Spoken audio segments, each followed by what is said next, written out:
Welcome to my YouTube channel. Hit the like button, share your thoughts, subscribe, and tap the bell icon. The sound that silenced the room, the keys trembled under her fingers, not from nerves, but from rage. Talia's breath was tight in her chest. The entire classroom was watching, not with encouragement, not even curiosity, just that blank, biting silence that follows a joke too cruel to laugh at. "Come on," Mr. Whitaker said, with that crooked smirk. "Let's see what you've got, Miss Mozart." A few students snickered, not because it was funny, but because they didn't know what else to do. The grand piano sat in the center of the music room, glossy and untouched, like a display piece in a museum.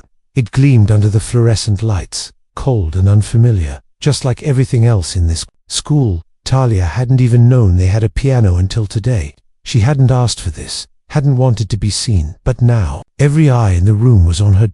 Just 5 minutes earlier, she'd been invisible. That's how she liked it. It was only her second week at St. Norbert's High, a place where the parking lot had more Range Rovers than bikes, and the cafeteria served quinoa salads.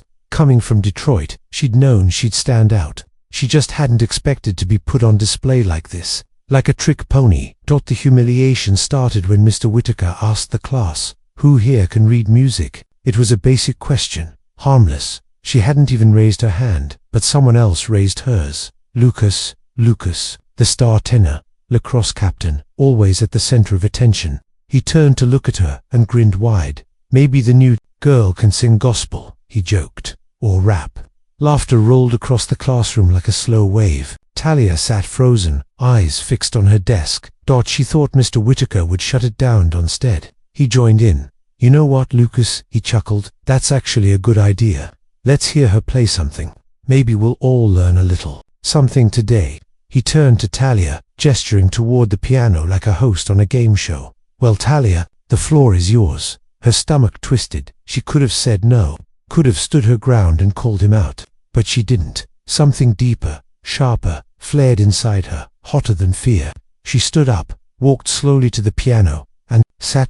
Whispers circled the room. Phones tilted slightly in hands, just subtle enough to avoid getting caught. A few students leaned forward, expecting failure, waiting for a good laugh to share on Snapchat. Talia didn't look at them. She closed her eyes. And played. Not Mary Had a Little Lamb, not Beethoven, not anything they'd expect from a teenager with braids and hand-me-down jeans. She started with a single note, soft, drawn out, then another. It was slow, almost uncertain, like someone speaking in a language you'd forgotten. You knew.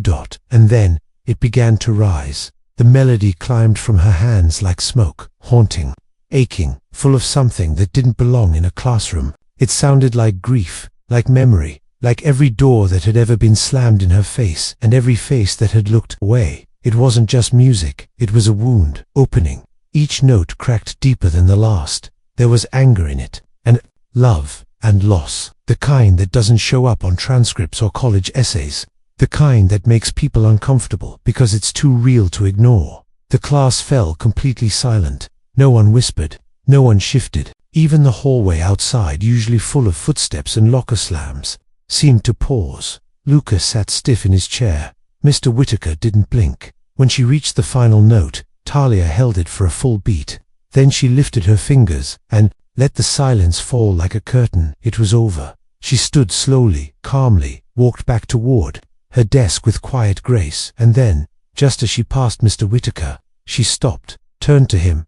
Met his eyes. "You should be more careful how you call people out," she said, her voice low but steady. "Some of us answer louder than you expect." She didn't wait for a response, just returned to her seat, picked up her pen, and opened her notebook like nothing happened. The bell hadn't even rung yet, but something had shifted in that room. It wasn't just shock, it was respect and shame, and something none of them had expected to feel.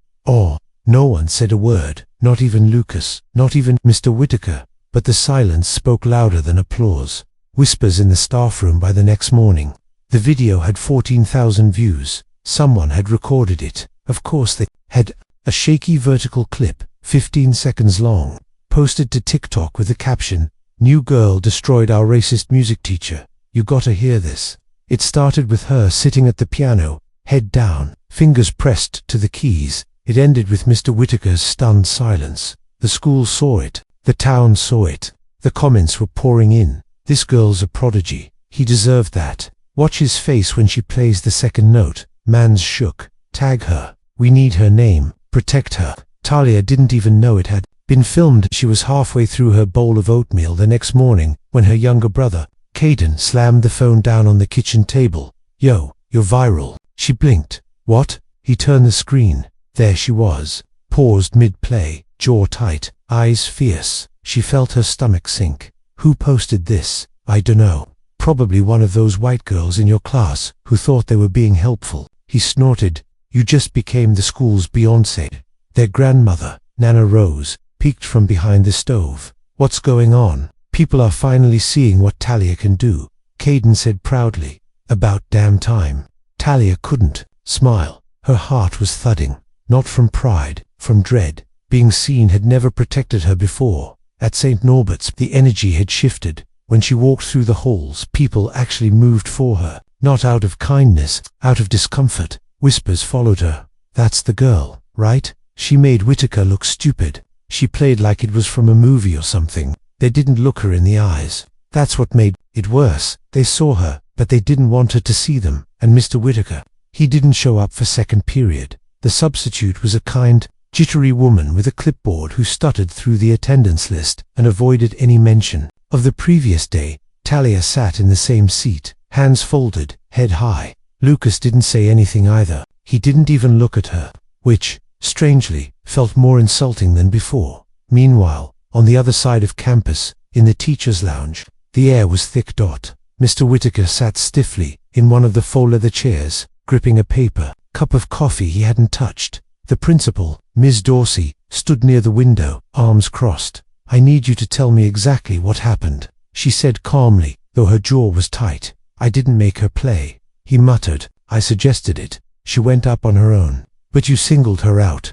After a student made a racially loaded comment, Whitaker scoffed. I was trying to include her. This is being blown out of proportion.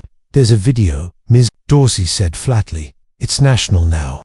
People are calling for your resignation. He didn't reply, just stared at the steam rising from his untouched drink. She embarrassed me, he said finally, bitterness seeping through. What this is really about, a student showing up a teacher in front of a class, and now I'm the villain. Ms. Dorsey tilted her head. No, the problem is that you were the villain, and everyone saw it. Talia sat in the cafeteria with her tray untouched. The noise around her was louder than usual, not because more people were talking, but because every sound felt sharper. She felt watched, like prey in a zoo. She thought playing that song would free her, but it had done the opposite. Hey, someone said behind her. She turned. It was Chloe, a girl from her music class. Blonde, overly tanned, usually loud. Can I sit? Talia nodded cautiously. Chloe set down her tray and sighed. That was incredible yesterday. I mean, like, wow. Talia gave a polite smile. Thanks. Chloe fidgeted. You know, people are saying Whitaker might be fired. Talia's stomach clenched. I didn't want that, she said. I just wanted to be left alone. Chloe nodded. Yeah, but that's not how this stuff works. Once it's online, it's not about you anymore. That was the part that scared her, because it was true. She'd sparked something she couldn't control. After school, she stayed behind, not in the classroom, but in the auditorium. Empty, dim. The piano on the stage sat under a spotlight. Waiting, she walked up to it, sat, and let her hands fall on the keys again. But this time, nothing came. She felt blocked, stiff, as if someone else was inside her fingers, telling her not to speak. That's when she noticed the envelope, sitting on the bench beside her, plain white, no name. She picked it up, slid a single sheet out, typed in bold. You think a song makes you better than us? You should have stayed silent, like you were taught. Now you'll learn what it means to humiliate a man like Whitaker. No name, no signature. Just those cold words. Her hands trembled, but not from rage this time, from fear. The letter, the lie, and the lockdown. Talia stared at the letter. The piano bench felt colder than before. Her fingers tightened around the paper, reading the words. Again, slower this time, as if they might somehow change. You think a song makes you better than us? You should have stayed silent, like you were taught. Now you'll learn what it means to humiliate a man like Whitaker. No name, no initials, just the weight of a threat typed in a sterile font on cheap printer paper. She scanned the auditorium, empty. Rows of red seats, the faint hum of the heating vents, dust swirling in a shaft of light from a high window. Nothing moved, but she felt it. Someone had watched her. Someone knew she'd come here alone. Her throat tightened. She folded the letter and shoved it into her backpack, forcing her hands to stop shaking. She wouldn't cry. Not now. Not in this school. That's what they wanted for her, to shrink, to disappear. Not this time. She stormed out of the auditorium. Talia didn't go home that night. She went straight to her grandmother's house. Nana Rose lived on the other side of town in a tiny, mustard-colored bungalow that smelled like lavender, wood polish, and old secrets. "I need to stay here a while," Talia said quietly at the front door, her eyes darker than usual. Nana Rose didn't ask questions. She just opened the door wider and said, "Put your bag down, baby." The kettles already on. By 8:30, Talia was sitting on the worn velvet couch with a mug of peppermint tea. Her grandmother sat across from her, watching her like she used to watch thunderstorms from the porch, cautious but cautious. "What happened?" Nana Rose asked finally. Talia hesitated, then pulled the letter from her bag. Her grandmother read it silently. Her expression didn't change, but her hand tightened slightly around the edge of the paper. "You need to tell the school," Nana Rose said. "No," Talia said quickly. "Not yet." "Why not?" "Because if I do, it becomes bigger, and they'll twist it, say I'm making it up, or being dramatic." Nana Rose leaned back, her gaze sharp.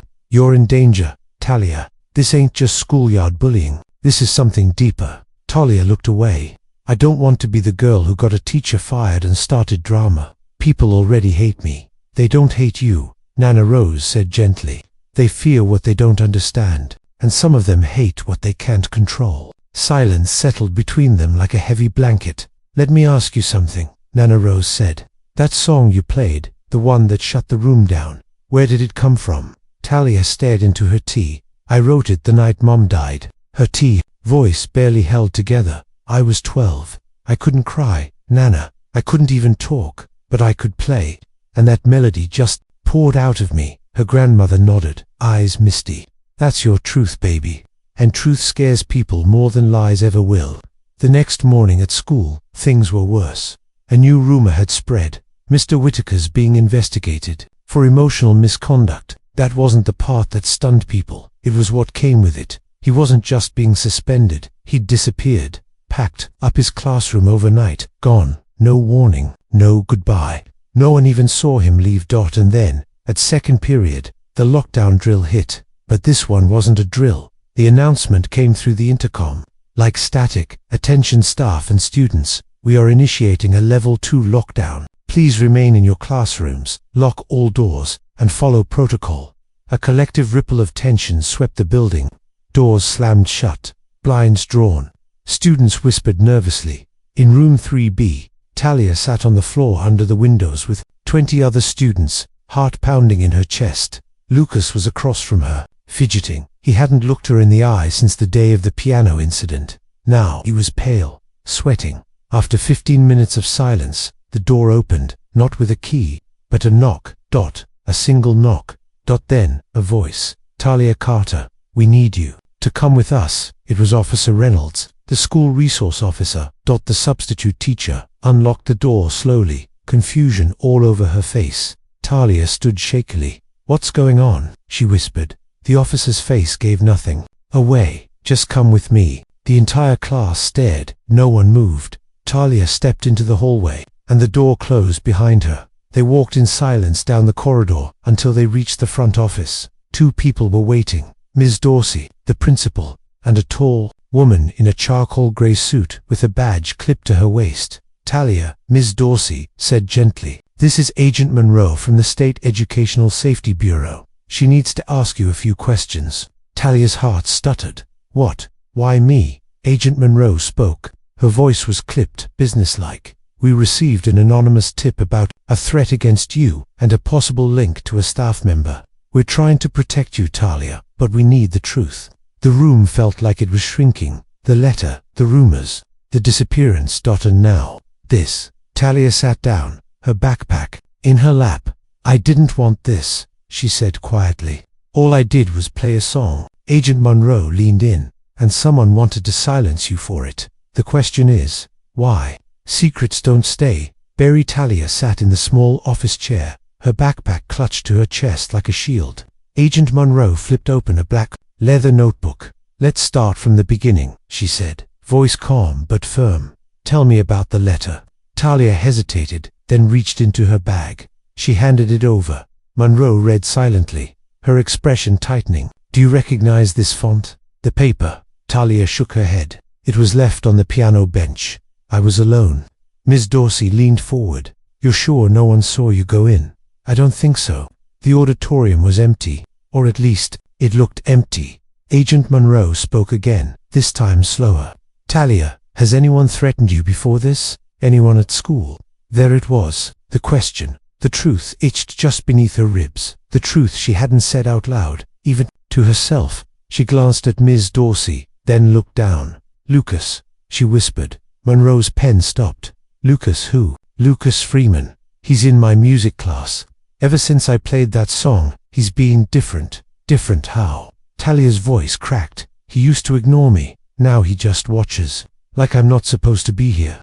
Ms. Dorsey frowned. Lucas Freeman. His father's on the school board. Exactly, Talia muttered. Monroe scribbled a note. We'll speak to him. In the meantime, I want you to stay with someone, not alone at home. Can you do that? Yes, I'm staying with my grandmother. Good. We'll place extra patrol near her house. And Talia, if you receive anything else, even a look that feels off, you come straight to me. Understood? Talia nodded, but something in her gut was already whispering. This isn't just about one student. It's bigger than that. By the next morning the second letter had arrived. This time it wasn't typed. It was handwritten, with uneven slashes across the paper. You should have stopped playing when we told you. Now we'll take something from you. It had been left in her locker, folded into her notebook. Only one person could have done it. Someone with access. And just like that, fear turned to rage. She marched straight into the cafeteria, scanned the room, and locked eyes with Lucas. He was sitting with two other boys from her class, whispering, laughing. She didn't hesitate. She walked right up to him, pulled the letter from her pocket, and slammed it down in front of his tray. You think this is funny? He blinked. What? Don't act stupid. He leaned back, hands up. I don't know what that is. She didn't move. You were the one who smirked when Whitaker called me out. You laughed when I played. And now suddenly he's gone. And I'm getting threats. His face darkened. You think I wrote this? You're the only one who's had a problem with me from the beginning. He stood up now, chest puffed. You know what your real problem is. You think everyone's out to get you. Maybe you need to stop making everything about race and attention. Maybe Whitaker was right. The table fell silent. Even his friends froze. Talia stepped closer, fire in her voice. You don't get to say his name. Not after what he did. Lucas sneered. What you say he did. Before Talia could respond, a voice cut through the tension. That's enough. It was Ms. Dorsey. She stood at the edge of the cafeteria, arms folded, expression unreadable. Talia, my office. Now, back in the principal's office, Ms. Dorsey didn't yell. She just closed the door, sat down, and said, we found something in Whitaker's desk. Talia's eyes narrowed. What? Ms. Dorsey placed a small sealed envelope on the table. Inside was a USB drive. We don't know who it was meant for, but it was labeled insurance. Talia's stomach turned. Monroe was there too, standing by the window. We watched the video, she said. It's a recording from Whitaker's classroom, the day before you played that song. She turned her laptop, hit play. The screen showed Mr. Whitaker sitting at his desk. On the opposite side, Lucas Freeman. I'm just saying. Lucas was saying, she doesn't belong here. This is St. Norbert's, not some outreach program. Whitaker replied, we have to at least pretend to follow district policy. Lucas, or maybe we make her quit, embarrass her, put her back in her place. Whitaker said nothing. He just nodded. The screen went black. Talia stared at the laptop. Something inside her shattered, not from shock, but from confirmation. She wasn't paranoid. She wasn't overreacting. They'd planned it. Ms. Dorsey sighed. We're opening an official investigation. Lucas will be removed from campus until further notice. Whitaker's already in deep. This video could cost him everything. Talia stood slowly. She didn't know whether to cry or scream. Instead, she asked, Can I go home now? Of course, Ms. Dorsey said softly. But as she turned to leave, Agent Monroe spoke one last time. There's something else. She said the USB also had a folder of old emails, some of them sent from an anonymous school account, messages coordinating things with other staff. Talia turned. What kind of things? Monroe looked grim. Bullying strategies, targeted discipline, selective grading, and your name appears more than once. The floor seemed to drop beneath her. This wasn't just about her piano, it was a system at sickness, and she'd exposed it without meaning to. That night, Talia couldn't sleep. She lay awake on her grandmother's couch, phone in hand, staring at the TikTok video that had started it all. Over 1.2 million views. Now, comments pouring in, but one caught her attention. A username she didn't recognize. No profile pic, no bio. Just a single comment, freshly posted. You think you found the truth, but you're only halfway there. The mask behind the applause to comment wouldn't leave her mind. You think you found the truth, but you're only halfway there. Talia stared at her phone in the dark, heart thudding in her ears. Her reflection shimmered faintly in the screen. That single sentence echoed louder than the applause from the day she played, louder than Lucas's insults, louder than Whitaker's silence. Someone out there knew more, and they were watching. The next morning, Agent Monroe met her outside Nana Rose's house. We traced the anonymous account that left that comment, Monroe said, straight to the point. It was routed through a VPN, but the origin pings back to a local device. Talia frowned. A student, possibly, or a staff member. The tech team's narrowing it down. Nana Rose stood at the porch, arms crossed. You still sure? She's safe. Monroe nodded. We've added surveillance to the school network and have patrol units circling key locations. But Talia, you need to be careful.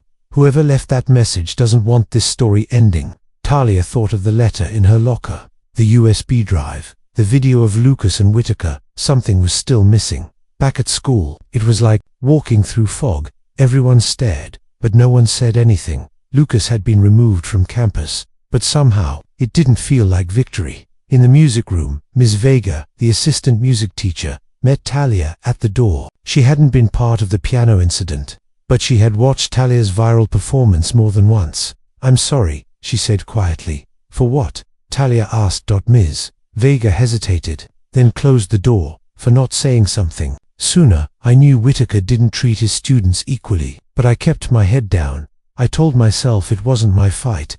Talia's eyes didn't waver, but it was. I know, Miss Vega whispered. That's why you need to see this. She reached into her bag and handed Talia a printed email chain. It was between Mr. Whitaker and another faculty member, someone Talia hadn't suspected. Mr. Barnes, the school's IT director, the one responsible for locker assignments and computer lab access. Subject piano girl. She's becoming a distraction. You were right. The pity clicks are turning into a real PR problem. We need to isolate her. Maybe a few tech glitches in her application history will make sure her attitude gets noted. That way, if anything happens, no one's surprised. Talia's breath caught. Barnes was involved. She whispered. He was more than involved, Ms. Vega said. I think he was orchestrating it. That afternoon, Monroe returned with an update. You were right, she said. The anonymous account. It was created on a school device. Let me guess, Talia said. Barnes. Monroe nodded. He covered his tracks well. But when we pulled his keycard logs, he accessed the media lab the night before your first letter appeared. He was the one watching you from the auditorium. Cameras. Talia's skin went cold. Why? Why would he care what I played? Monroe handed her a printed photo. It was a screenshot from an old-school promotional website, a music competition flyer. There, front and center, was a girl at the piano, younger, paler, brown curls, straight back. Caption: 2014 State Solo. Winner, Ava Whitaker. Talia's eyes widened. Whitaker's daughter. Monroe nodded. She was a prodigy, supposed to be the school's next legacy. But she dropped out unexpectedly and hasn't played since. Talia remembered something Whitaker had said weeks ago. We don't reward emotional noise in this program. He hadn't just been a bitter teacher. He was a father clinging to his daughter's shadow. And Barnes, Talia asked, old family friend, used to coach Ava's recitals. He wasn't protecting Whitaker. He was protecting what Ava used to represent. Talia sat back in the chair, stunned. All this, the letters, the threats, the sabotage, because a black girl had played better than a broken memory. They wanted me gone, she whispered. They wanted you silent, Monroe corrected. But you played, and the world listened. The next morning, the school held a closed staff meeting. Ms. Dorsey announced the findings: Mr. Whitaker's resignation, Mr. Barnes's dismissal, a formal apology to Talia Carter for institutional sabotage. But Talia wasn't there. She was at Nana Rose's house, sitting at the upright piano, hands hovering above the keys. Her phone buzzed a message. No name, no sender ID, just words: you win. But that song, it'll haunt you more than us. She deleted the message, then pressed record, and played again. Not the old piece, not the song from her mother's death. This one was new, hopeful, strong, defiant. A melody that didn't beg to be heard, a melody that demanded it. As her fingers danced across the keys, she finally understood. They hadn't feared her because she was loud. They feared her because she could speak in silence, and every time she played, she proved one thing: she had survived. The note that changed everything. 2 weeks had passed. St. Norbert's Academy, once proud and pristine, now felt like a ghost of itself. Parents whispered in the parking lot. Local news vans had come and gone, and students most just kept their heads down, afraid to speak too loudly, afraid they'd be next. But inside the auditorium, under soft lighting and quiet hums, the grand piano stood polished and waiting. Tonight was the school's spring recital, once a rigid event curated by Mr. Whitaker, now opened up to include all students, regardless of race, age, or background. It was Principal Dorsey's idea. It's time this school hears more than just one kind of music, she had said. Talia Carter sat backstage, wearing a simple black dress. She wasn't nervous, not anymore, because this time, she wasn't playing to prove anything, she was playing to reclaim everything. 5 minutes, Ms. Vega whispered, placing a reassuring hand on her shoulder. Talia nodded, holding the music sheet she had written herself, her first original composition, titled simply, Unbroken. Meanwhile, Agent Monroe stepped quietly into the back of the auditorium. She wasn't here officially. No badge, no notebook, just support. She took a seat next to Nana Rose, who glanced over and gave her a proud smile. She still gets quiet before she plays, Nana whispered. Monroe nodded. It's the calm before the storm. They both watched as the MC stepped up to the mic. And now, a student who's shown us all what strength really looks like. Please welcome Talia Carter. Applause rippled through the room. Talia walked slowly to the stage. She sat, centered her hands on the keys, and closed her eyes. No letters, no threats, no lies. Just this moment, and the truth only music could carry. Her fingers moved gently at first, then soared, the melody starting like a whisper, then rising like a wave. Minor chords bled into triumphant harmonies, anger folding into beauty, grief melting into grace. Somewhere in the audience, someone wept quietly, and when she played the final note, she didn't just finish, she forgave. After the performance, students flooded backstage. Some were speechless, others hugged her. Even a few who had once stayed silent now stepped forward, offering apologies. One boy, a junior named Caleb, came up last. I should have spoken up, he said. When Lucas and Mr. Whitaker were messing with your sheet music, I saw it. I just thought you thought they'd come after you next, Talia said, softly. He nodded. I understand. He looked at her, surprised. You do? She gave him a sad smile. I was afraid, too, until I wasn't. Later that night, back home at Nana Rose's, Talia opened the envelope that had arrived earlier that day. No name, just her address. Inside was a single slip of paper, typed double quotes. Sometimes, silence is survival, but you taught us how to scream in harmony. A former student. She stared at the note, hands trembling, not from fear, but something deeper. It was over, but not forgotten. And maybe that was okay. By the following week, a national journalist published the story, One Piano, Two Racists, and the Girl Who Made Them Answer for It. The article went viral. Thousands of comments, support, new scholarship offers, even an invitation to perform at the State Youth Arts Gala, a night Talia had once only imagined. But none of that compared to what happened one rainy afternoon, when Ms. Dorsey called her into the office. There's someone here to see you, she said. Talia walked in and stopped short. It was Ava Whitaker, The girl from the flyer, Mr. Whitaker's daughter, now 24, dressed in a faded hoodie and jeans, eyes rimmed red. "I saw the video," she said, "of you playing. I had to come." Talia stood frozen. Ava continued, "My dad, he broke something in me when I was your age. Every song I played had to be his song, every note, his standard. And when I started writing my own music," she paused, "he called it noise." Talia felt a chill. "I tried to quit," Ava whispered, "but it wasn't quitting, it was surviving." For a long second, neither of them said a word. Then Ava reached into her bag and handed Talia a worn, handwritten notebook. "My music, the songs he never let me share." Talia flipped through the pages. Beautiful, raw, unfinished works. "I want you to have them," Ava said. "Maybe you can finish what he tried to erase." Talia nodded slowly, overwhelmed. "You didn't just survive him," Ava said. "You ended him, for both of us, and for the first time in a long time." Talia felt free.